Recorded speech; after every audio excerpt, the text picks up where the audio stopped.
পবিত্র ঈদ উল আজহাকে সামনে রেখে এখন ব্যস্ত সময় পার করছেন কামার শিল্পীরা। টুংটাং শব্দই বলছে ঈদ লেগেছে কামার পাড়ায়। দিনরাত চলছে চাপাতি, দাবটি, ছুরি তৈরি ও শানের কাজ। নাওয়া খাওয়া ভুলে নির্ঘুম রাত কাটছে তাদের।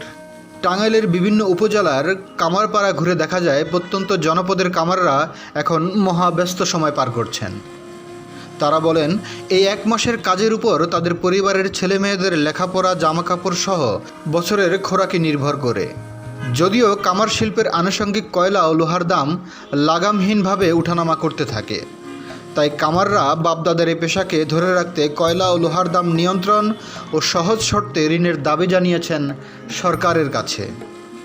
এখানে আসা বিভিন্ন ক্রেতাদের সাথে কথা বলে জানা যায়, কামাররা দেশীয় প্রযুক্তিতে লোহা আগুনে গরম করে পিটিয়ে তৈরি করেন দা ছুরি।